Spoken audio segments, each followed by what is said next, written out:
And now, for some risky restaurant business. Pufferfish is a Japanese delicacy and something akin to Russian roulette in the world of food. Its highly poisonous flesh contains tetrodotoxin, which is 1,200 times more toxic than cyanide. Yum! Normally, people can't stay alive if they eat this fish, yet Japanese chefs are trained to remove the poisonous parts for the $200 delicacy named fugu. That's pricey. It's almost completely banned in the US. There are only a few authorized places that sell it. Can I say people are dying to get it? I can't? Okay, so I won't. Another food banned in the US is kazumarzu, which is rotten cheese in Italian. If you ever feel like trying it, head to Sardinia, Italy. Basically, it's some sheep milk cheese. Special flies are allowed to leave eggs in it that are left in the cheese for 40 days. This delicacy has some live maggots that take care of decomposing the cheese, giving it that distinctive texture and spicy flavor. It's banned in the US for sanitary reasons. You think? Unlike soft and creamy kazumarzu, Kirpi is known to be the world's hardest cheese. Just like any regular cheese, it's made from milk. Its main difference is that it stays fresh for up to 20 years. The milk is quite special too. The cows, which are actually a cross between cows and yaks, eat a variety of mountain herbs. Cheese made from this savory milk has unique flavor. National Jamaican fruit ackee has a unique taste. It's quite mild, its texture is buttery and creamy, and it tastes just like scrambled eggs. It's safe to eat ackee only as long as it's fully ripe. Beware though, the only edible part is the white creamy flesh itself. Toxic pink flesh and black seeds are a total One of the traditional Jamaican dishes with this fruit is called ackee and saltfish.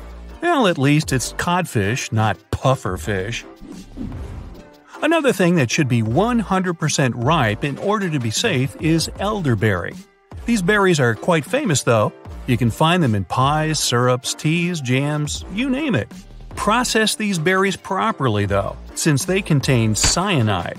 Fully ripe and cooked berries aren't dangerous. That's good to know. Actually, almost all the pits and stones contain cyanide. Your favorite cherries have it too.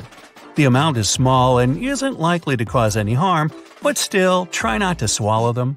Same with peaches, plums, and apricots. Just don't chew on them for too long. Now, if you're a fan of seafood, you probably want to try some sanakchi.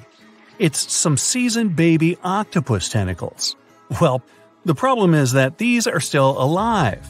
Those who have never tried this Korean dish claim the tentacles can still move on the plate and can stick to the inner part of your mouth since the suction function is maintained. Suction function. Meanwhile, another fun food fact. Greenland sharks don't have any urinary tract, and all the waste they produced is basically filtered through flesh and skin, so their flesh is toxic. Sounds like a good reason not to eat them, but not in Iceland. Nope. Hockerel, which is processed shark meat, is first hung to dry for 3 to 5 months. In the end, you get something like ammonia-smelling fermented fish with a jelly texture that reminds of wet bread. Cassava is a poisonous tropical root of 2 types. The sweet variation does contain some cyanide, but it's enough to cook it to reduce the toxic content to a safe level.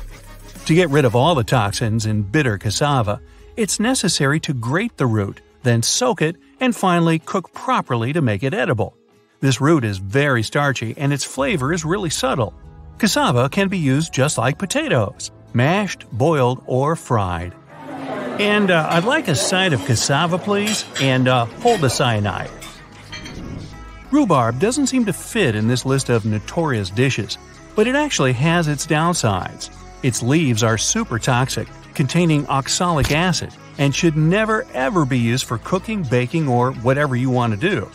If you ever try to eat one, the least serious consequences are a burning sensation all over the mouth, nausea, and breathing problems. Picture this. It's a cloudy, misty morning in the middle of winter. Tom wakes up, a bit nervous for the day ahead. He's leaving on a long journey through uncharted waters. His captain says they will try to leave England and make it all the way to the Americas. He's ready and packed to leave his house when his wife reminds him to take the biscuits he had spent the night preparing. Let's zoom in on these biscuits right here. They look a bit strange, don't they? These are called ship's biscuits, and they were literally the biscuits that sailors ate during long voyages at sea. A ship's biscuit could go years without going bad. I know that sounds impossible, but the secret is in the ingredients and baking methods. When sailors departed, they didn't know how long they would go without setting foot on land again, so they needed to be ready, food-wise. Otherwise, they could perish from extreme hunger. So bakers came up with this simple biscuit. It's mostly made out of 3 ingredients: salt, flour, and a bit of water. The idea is that the dough stayed as stiff as it could. Then, bakers would put them in the oven for hours, at very low temperatures.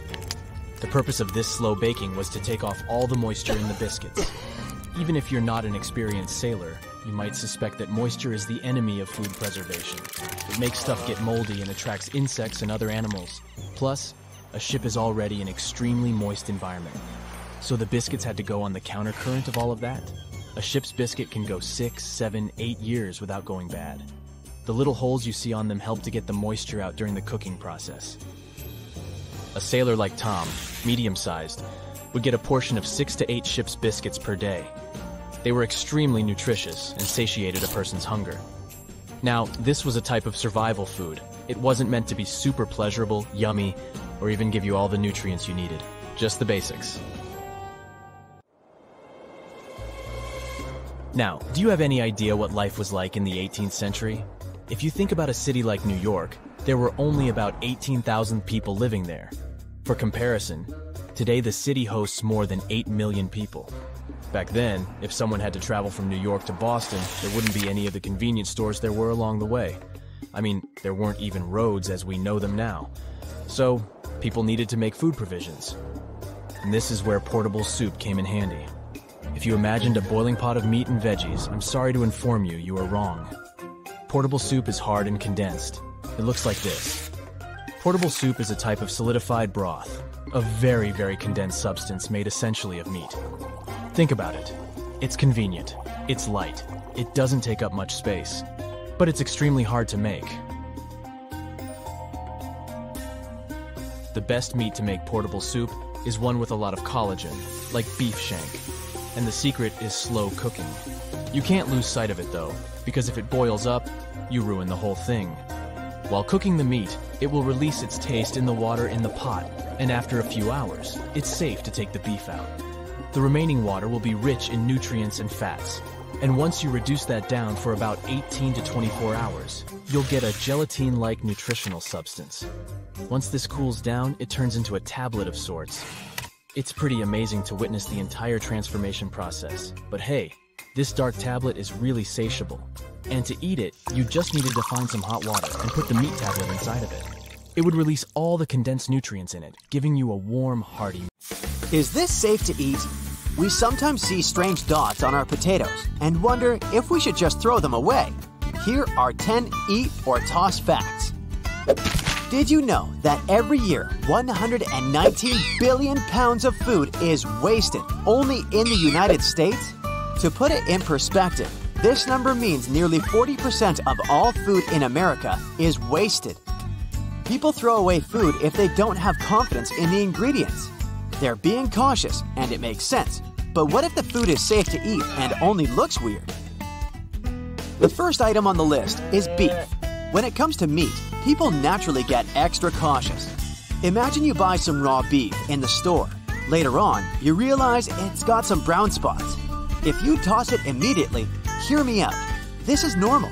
In fact, you can see brown layers also inside the beef. Bright red color equals fresh meat, huh? Not necessarily. When the meat is first cut, it's maroon.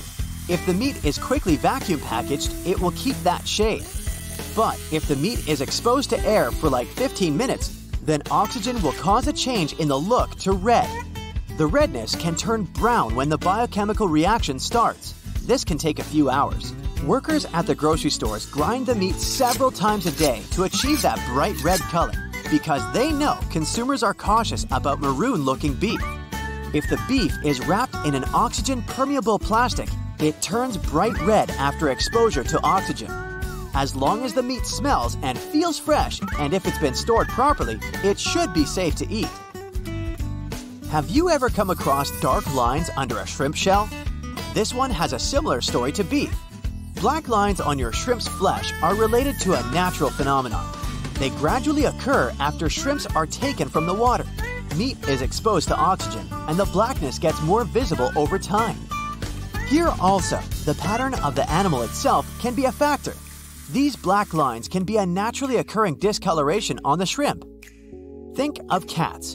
They also have different color patterns, but they're the same in terms of species. Next time, you can conduct a mini experiment in your kitchen.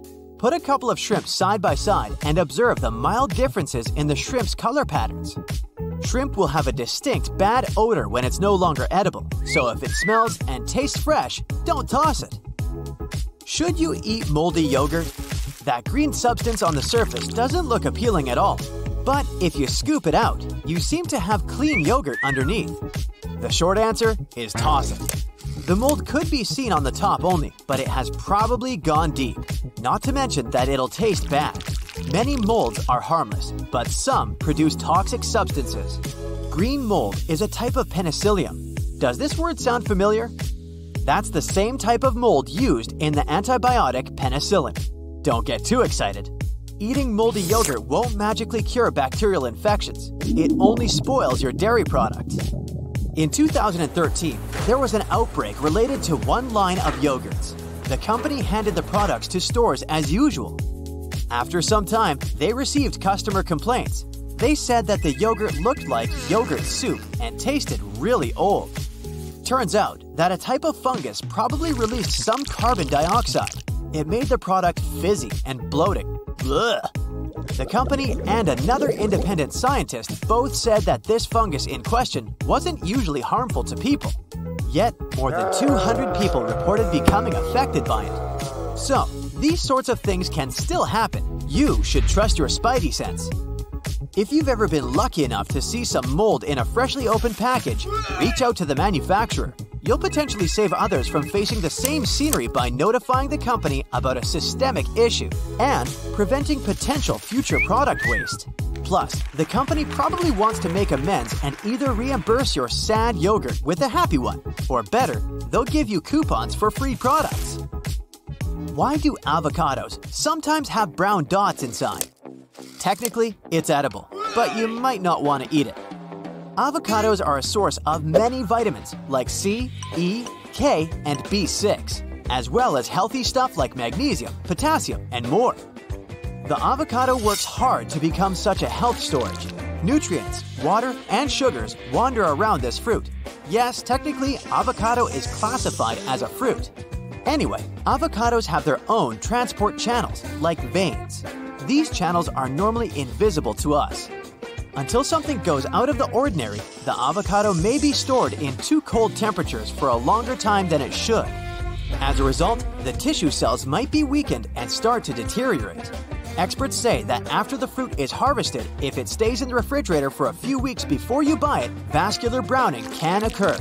This phenomenon becomes visible after you keep the avocado at room temperature for a few days. Don't be hard on yourself, it's not because of you. So, should you eat it or toss it? You can eat the brown dotted avocados, but you may want to taste them first. They might not taste good compared to a regular one. What about the white area under the potato peel? Eat or toss? This area is also like dark bruise marks, but it's not black. If the outer layer of the potato looks normal, that odd-looking white knot is not mold. The moldy potatoes deteriorate. They'll get softer, wrinkled, or squishy. As long as the exterior of this potato appears clean and regular, there's probably no harmful microbial growth inside of it. These strikingly white areas can be shaped due to potatoes being bruised, possibly in the field during the harvesting period. To sum up, you can eat it. There's also an issue of white smears coming out when we slice potatoes. You see the marks on the cutting board? Experts say that some potatoes have a higher level of water and starch content. As a result, your cutting board gets a bit messier than usual. No need to worry about it.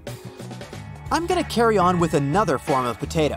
Not because I love every version of potato and I can eat it in all meals from breakfast to dinner, but because I want to know, what are those brown spots on potato chips?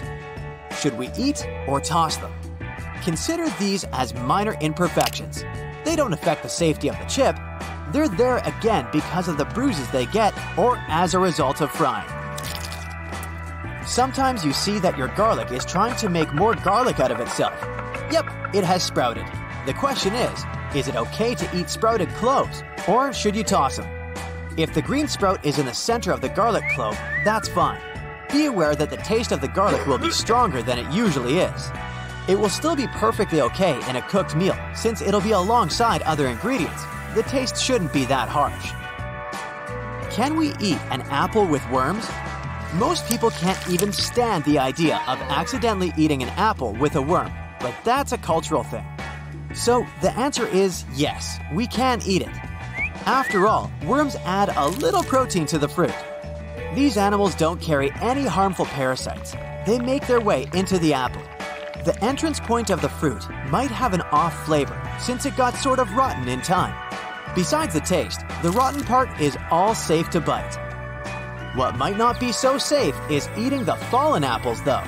Those have probably been hanging out on the ground for quite some time. This period might be enough for the harmful bacteria from the soil to sneak into the apple.